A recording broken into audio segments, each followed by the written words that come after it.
साथियों, नमस्कार, राम राम, वंदे मातरम। कैसे हैं सभी आप? आशा करते हैं कि कुशल मंगल होंगे।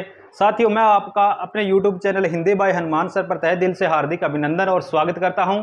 साथियों, आज मैं फिर हाजिर हूं एक नए टॉपिक के साथ। चलिए करते हैं। आज का टॉपिक है सर्वनाम। सर्वनाम का शाब्दिक अर्थ होता है साथियों सबका नाम। सबका नाम, सबका किसका? चाहे वस्तु, व्यक्ति, स्थान, भाव आदि के नाम को क्या कहा जाता है? संज्ञा कहा जाता है।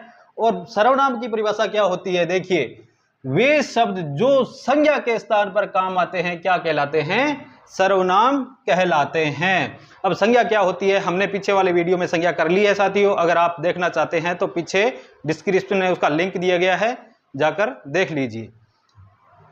मूलतः सर्वनामों की संख्या कितनी होती है? मूलतः सर्वनाम कितने होते हैं? सर्वनाम के भेद नहीं पूछे यहां पर। मूलतः सर्वनाम कितने होते हैं? मूलतः सर्वनाम 11 होते हैं। कितने होते हैं? 11।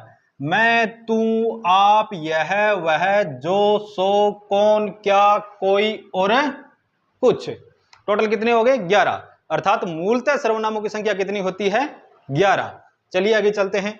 नोट, एक विशेष नोट दिया गया है। क्या नोट दिया गया है? देखिए, सर्वनाम पर लिंग का कोई प्रभाव नहीं पड़ता। सर्वनाम पर लिंग का कोई प्रभाव नहीं पड़ता, अर्थात वो पुल्लिंग है या स्त्रीलिंग है, इसका कोई प्रभाव नहीं पड़ता सर्वनाम पर। जैसे ये है मैं, तू, आप, यह, वह, जो, सो, कौन, क्या, कोई और कुछ। तो जैसे ये आप है तो स्त्रीलिंग आ गया तो यहां आप ही नहीं होगा। देखिए आगे चलते हैं। सर्वनाम के भेद। सर्वनाम के कितने भेद होते हैं? सर्वनाम के 6 भेद होते हैं। मूलतः सर्वनामों की संख्या होती है 11 और भेद होते हैं कितने? 6। कौन कौन से भेद होते हैं? पुरुषवाचक सर्वनाम, निजवाचक सर्वनाम, निश्चयवाचक सर्वनाम, अनिश्चयवाचक सर्वनाम, प्रश्नवाचक सर्वनाम और संबंधवाचक सर्वनाम। ये सर्वनाम के 6 भेद होते हैं, जिनमें से पुरुषवाचक सर्वनाम की 3 परिस्थितियां होती है। अर्थात पुरुषवाचक सर्वनाम को कितने भागों में बांटा जाता है? आगे 3 भागों में बांटा जाता है। कौन कौन सा? उत्तम पुरुषवाचक सर्वनाम, मध्यम पुरुषवाचक सर्वनाम और अन्य पुरुषवाचक सर्वनाम। ये तो इसका मोटा मोटा रूप हो गया। अब हम आगे चलेंगे, डिटेल से पढ़ेंगे सभी 6 के 6 सर्वनामों को। चलिए चलते हैं पुरुषवाचक सर्वनाम की ओर। देखिए पुरुषवाचक सर्वनाम की परिभाषा देख लेते हैं पहले। जो शब्द, कैसे शब्द? वो शब्द जो बात कहने वाले, सुनने वाले और जिसके विषय में बात हो रही है, अर्थात जिसके बारे में बात हो रही है के लिए प्रयुक्त होते हैं, ऐसे शब्द को क्या कहते हैं? पुरुषवाचक सर्वनाम कहते हैं। जैसे मैं, हम, तुम, आप, यह, ये, वह, वे आदि। सर्वनामों के 2 रूप होते हैं। कौन कौन से? एक होता है मौलिक रूप। कौन सा? यहां लिख देता हूं इधर। एक होता है मौलिक रूप, और एक होता है यौगिक रूप। कौन सा?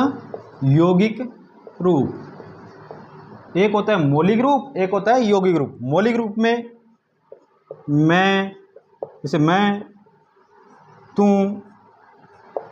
अब इसका यौगिक रूप क्या होगा? मैं से मेरा, मेरी, मेरे, मेरे लिए, हमारे, हमारा, हमारी। ये सारे के सारे क्या हैं? यौगिक रूप आ गए। तू से तेरा, तेरी, तेरे लिए आदि आदि आगे चलते जाएंगे। कारक के अनुसार इनके रूप बदलते रहते हैं। अब अपने करते हैं पुरुषवाचक सर्वनाम की बात। देखो पुरुषवाचक सर्वनाम में क्या है? पुरुषवाचक सर्वनाम की परिभाषा देखो पहले तो क्या कह रही है। पुरुषवाचक सर्वनाम की परिभाषा कह रही है कि ऐसा शब्द जो कहने वाले, सुनने वाले और तीसरे के बारे में बात की जा रही है, वहां पर कौन सा सर्वनाम होगा? पुरुषवाचक सर्वनाम। अब पुरुषवाचक में ध्यान रखना, महिला और पुरुष दोनों आएंगे। कौन कौन से आएंगे? महिला और पुरुष दोनों आते हैं। अर्थात संपूर्ण कौन सी जाति आती है? मानव जाति आती है। कौन सी जाति? मानव जाति। मानव जाति किस में आती है? पुरुषवाचक सर्वनाम में। अब देखो पुरुषवाचक के सर्वनाम के कितने भेद होते हैं? 3। नंबर 1 है उत्तम पुरुष। कौन सा? उत्तम पुरुष। नंबर 2 पर मध्यम पुरुष। नंबर 2 पर कौन सा? मध्यम पुरुष। और नंबर 3 पर है अन्य पुरुष। कौन सा? अन्य पुरुष। तो बच्चों अब समस्या सबसे ज़्यादा कहाँ आती है, ये एक ऐसा सर्वनाम है जो सबसे ज़्यादा कंफ्यूज करता है, आप। कौन सा? आप। जो ये आप सर्वनाम है ये निजवाचक में भी आता है और मध्यम पुरुष में भी आता है, अर्थात 3 सर्वनाम में प्रयोग किया जाता है एक शब्द। कौन सा? आप। आप जो सर्वनाम है मध्यम पुरुष में आता है, पुरुषवाचक के अन्य पुरुष में भी आता है और निजवाचक सर्वनाम में भी आता है। इसको हम ध्यान से समझेंगे क्योंकि परीक्षा में इसी से संबंधित लगभग प्रश्न पूछे जाते हैं, क्योंकि ये जो सर्वनाम है ये सबसे ज्यादा कंफ्यूज करता है। चलिए, उत्तम पुरुष। उत्तम पुरुष कौन होता है अभी? उत्तम पुरुष होता है वक्ता। कौन सा? वक्ता। वक्ता किसको कहते हैं? बोलने वाले को। किसको? बोलने वाला। बोलने वाला अर्थात कर्ता।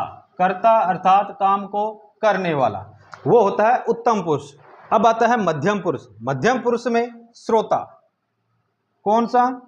श्रोता। श्रोता यानी कि सुनने वाला। श्रोता यानी कि सुनने वाला। सुनने वाला अर्थात आप अब फिलहाल मुझे सुन रहे हैं, आप क्या हैं? श्रोता। मैं क्या हूं? उत्तम पुरुष, वक्ता, बोल रहा हूं। कर्ता यानी कि कार्य को कर रहा हूं, वो होता है उत्तम पुरुष। और श्रोता जो बात को सुन रहा है, जैसे आप मेरी बात को सुन रहे हैं, आप क्या हैं? फिलहाल श्रोता हैं। अन्य पुरुष। अन्य पुरुष यानी कि वक्ता और श्रोता के बीच में वो नहीं है, अर्थात कहीं तीसरी जगह है और वक्ता और श्रोता उसके बारे में बात कर रहे हैं, अर्थात तीसरे व्यक्ति के बारे में बात कर रहे हैं। वहां पर कौन सा होगा? अन्य पुरुषवाचक सर्वनाम, अर्थात जिसके बारे में बात की जाए। जिसके बारे में क्या की जाए? बात की जाए। जिसके बारे में बात की जाए वो होता है अन्य पुरुष। यहां तक समझ में आया? अब देखते हैं उत्तम पुरुष। उत्तम पुरुष में सर्वनाम आते हैं मैं और हम, अर्थात कोई भी वक्ता, कोई भी कर्ता, कोई भी बात करेगा ना तो सबसे पहले क्या होगा? मैं बोलूंगा। मैं, हम जा रहे हैं, मैं जा रहा हूं, मैं आ रहा हूं, मैं ये करूंगा, ऐसे। अब चलते हैं मध्यम पुरुष की ओर। अब मध्यम पुरुष में क्या होता है? मध्यम पुरुष में एक सर्वनाम आता है आप और दूसरा आता है तुम। अब देखो, मध्यम पुरुष श्रोता यानी कि सुन रहा है, तभी तो बोलूंगा आप अपना काम करो, अर्थात आप पढ़ो, आप मेरे द्वारा बनाई गई वीडियो को देखो, आप मेरे चैनल को सब्सक्राइब करो, आप मेरे चैनल पर कमेंट करो। तो यानी कि वक्ता क्या है? वक्ता कह रहा है श्रोता से। तो यानी कि आप शब्द यहां पर किसके लिए आया? श्रोता के लिए आया है, इसलिए मध्यम पुरुष होगा। यहां पर कौन सा होगा? मध्यम पुरुष, क्योंकि आप शब्द किसके लिए आया है? श्रोता के लिए आया है, जो सुन रहे हैं आप लोग, आपके लिए आया है। अन्य पुरुष। अन्य पुरुष में आता है यह और वह, दो सर्वनाम आते हैं। कौन से? यह और वह। अब ध्यान रखना, यह और वह आगे भी आएंगे, निश्चयवाचक है, निश्चयवाचक में देखना यह और वह आएंगे, परंतु यहां पर यह और वह होंगे वो किसके लिए आएंगे? पुरुष के लिए आएंगे। इस बात का ध्यान रखना, परीक्षा में यहां सबसे ज्यादा कंफ्यूजन पैदा होता है। पुरुष के लिए यह और वह आएगा, वहां पर अन्य पुरुषवाचक सर्वनाम अर्थात पुरुषवाचक सर्वनाम होगा। जब पुरुष के लिए आएगा अर्थात मानव जाति के लिए आएगा, छोटे बच्चे से लेकर के बूढ़े तक आएगा, यह और वह शब्द, ये दो सर्वनाम जब इनके लिए आते हैं तब अन्य पुरुषवाचक सर्वनाम होता है। जैसे वह एक बार दौड़ प्रतियोगिता में प्रथम स्थान पर आया। वह एक बार दौड़ प्रतियोगिता में प्रथम स्थान पर आया, अर्थात किसी बच्चे की बात की जा रही है कि कोई बच्चा है वो दौड़ प्रतियोगिता में प्रथम स्थान पर आया, इसलिए यह और वह किस में आएंगे? अन्य पुरुष में। किस में आएंगे? अन्य पुरुष में। यहां तक क्लियर? एक बार और रिवीजन कर लेते हैं। देखो, उत्तम पुरुष वक्ता, बोलने वाला, कर्ता यानी कि मैं, हम। मध्यम पुरुष श्रोता, सुनने वाला यानी कि तू, आप। और अन्य पुरुष जिसके बारे में बात की जा रही है, अर्थात वो व्यक्ति हमारे सामने नहीं है, अर्थात मेरे और आपके बीच में नहीं है, हम किसी तीसरे व्यक्ति की बात कर रहे हैं, वहां पर होता है अन्य पुरुषवाचक सर्वनाम। चलिए आगे चलते हैं 2 नंबर पर, निजवाचक सर्वनाम। निजवाचक सर्वनाम में भी किसका प्रयोग होगा? आप शब्द का प्रयोग होगा। किसका होगा? आपका। आप सर्वनाम का प्रयोग अन्य पुरुष में भी होता है। किस में होता है? अन्य पुरुष में भी। सर्वनामों का प्रयोग सबसे ज्यादा इसलिए किया जाता है क्योंकि ज्यादा से ज्यादा क्या है? त्रुटियां ना हो। हिंदी में ज्यादा से ज्यादा क्या हो? त्रुटियां ना हो। जैसे मैं कहूं गीता स्कूल आएगी, गीता स्कूल में पढ़ेगी, गीता स्कूल में बैठेगी, गीता स्कूल में खाना खाएगी, गीता स्कूल में खेलेगी, गीता गाना गाएगी। आप बोलोगे क्या सर गीता गीता गीता गीता लगा रखा है, क्या ये गीता गीता? तो इसलिए क्या है कि बार बार संज्ञा की पुनरावृत्ति ना हो, इसलिए किसका प्रयोग किया जाता है? सर्वनामों का प्रयोग किया जाता है, तभी तो कहते हैं संज्ञा के स्थान पर काम आने वाले शब्द क्या कहलाते हैं, सर्वनाम कहलाते हैं। अब देखते हैं कि जो आप शब्द है ये अन्य पुरुष में भी कैसे आता है। अन्य पुरुष में जैसे गांधी जी एक महान व्यक्ति थे, आपने भारत को स्वतंत्र कराने के लिए अनेक आंदोलन चलाए, आपने गरीबों के उद्धार के लिए नमक कानून तोड़ा, आप एक महान व्यक्तित्व के धनी थे।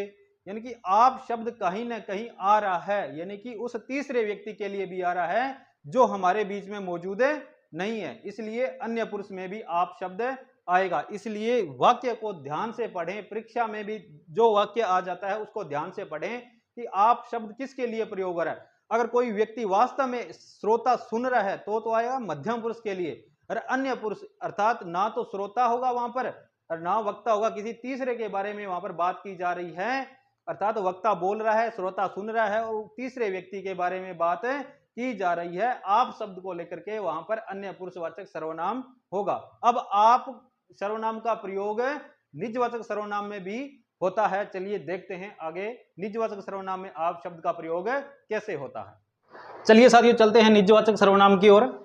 निज, निज यानी कि अपनत्व, मेरा, निज हमारा निजी मामला, जैसे आपने कई बार कहते हैं मेरा निजी मामला है, अर्थात मेरा अपना।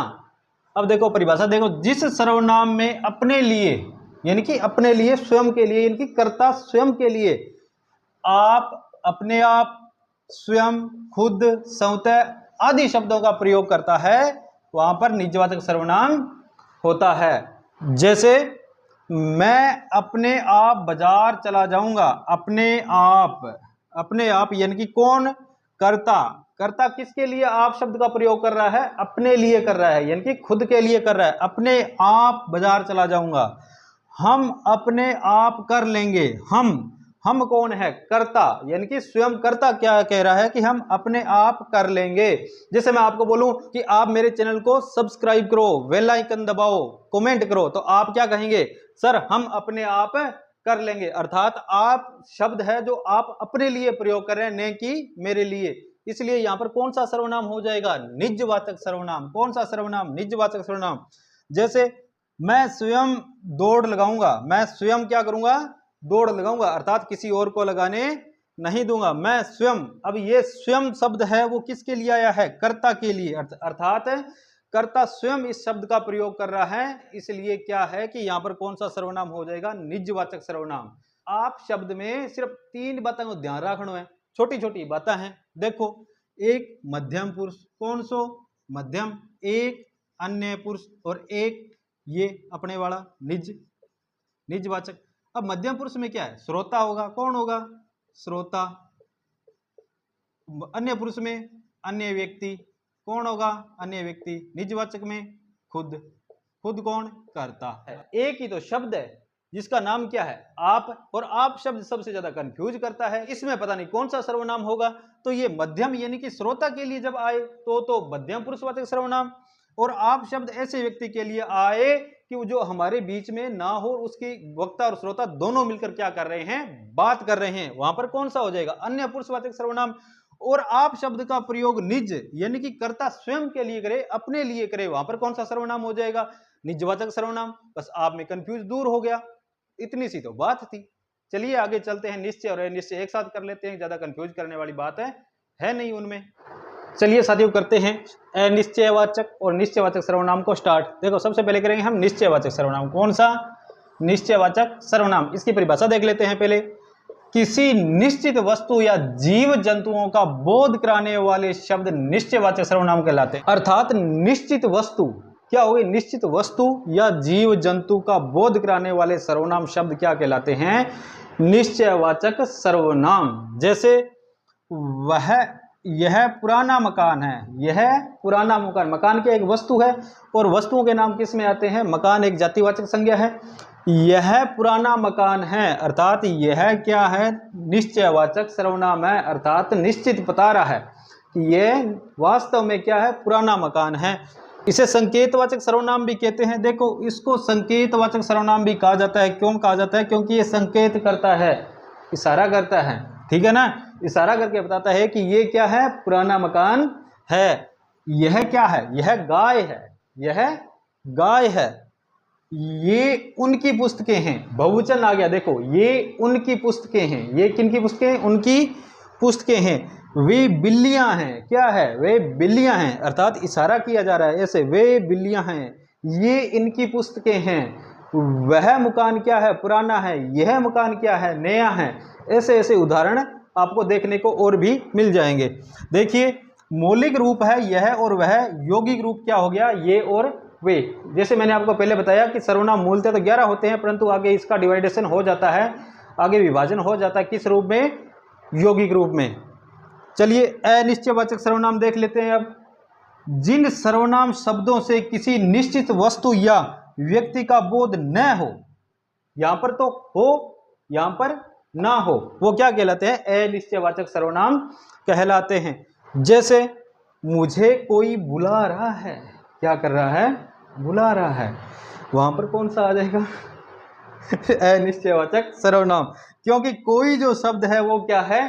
निश्चित नहीं है कौन बुला रहा है। हो सकता है पापा ही बुला रहे हैं, परंतु क्या है कि कोई निश्चित नहीं है कि कौन बुला रहा है, इसलिए कहा जाता है अनिश्चयवाचक सर्वनाम, यानी कि निश्चित नहीं होता, फिक्स नहीं होता। निश्चयवाचक में फिक्स होता है, यह पुराना मकान है, फिक्स है कि यह पुराना है, परंतु यहां देखो मुझे कोई बुला रहा है, तो कोई बुला रहा है, तो कोई भी हो सकता है। कुछ गिरा है, यानी कि अर्थात आप आंख बंद करें या मैं कैमरे के आगे हाथ रख के यूं गिरा दूं मारकर, तो आपको क्या लगेगा? कुछ गिरा है ना? तो यही अनिश्चयवाचक सर्वनाम में होता है। अब देखिए थोड़ा सा इसमें कंफ्यूज है, कई बार अपवाद स्वरूप कुछ शब्द ऐसे आ जाते हैं, जैसे मैंने आपको बता रहा हूं कि सजीव प्राणी है, जो सजीव प्राणी है ना, जो प्राणी है या कोई वस्तु है, उसके लिए कुछ सर्वनाम का प्रयोग होता है, उसके लिए कुछ सर्वनाम का प्रयोग होता है, जबकि मनुष्य के लिए किस सर्वनाम का प्रयोग होता है? मनुष्य के लिए कोई सर्वनाम का प्रयोग होता है। किसका? कोई का। ध्यान रखना, मनुष्य के लिए कोई का, और सजीव प्राणी या फिर अन्य वस्तुओं के लिए किसका प्रयोग होता है?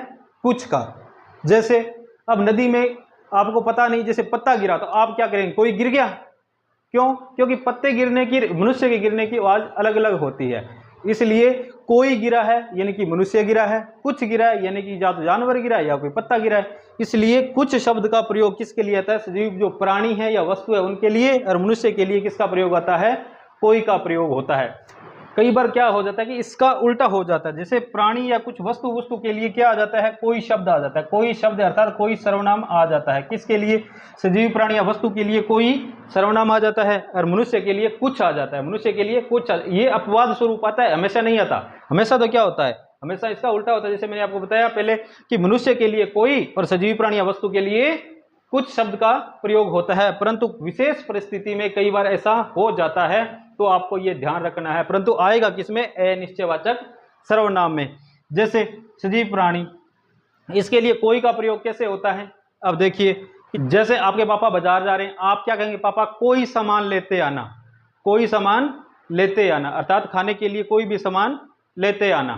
ठीक है, तो यहां क्या हो गया? कोई वस्तु के लिए कोई शब्द का प्रयोग हो गया, और कुछ मनुष्य के लिए भी कुछ शब्द का प्रयोग किया जाता है। जैसे हम कह सकते हैं कि कुछ कह रहे हैं कि वह मूर्ख है, कुछ कह रहे हैं कि वह मूर्ख है, कुछ कह रहे हैं, अर्थात कोई जानवर तो बोलेगा नहीं, कोई भैंस तो यह कहेगा कोई नहीं वो मूर्ख है, तो यानी कि कहेगा तो कोई ना कोई प्राणी ही, प्राणी अर्थात सजीव मनुष्य यानी कि मानव कहेगा ना।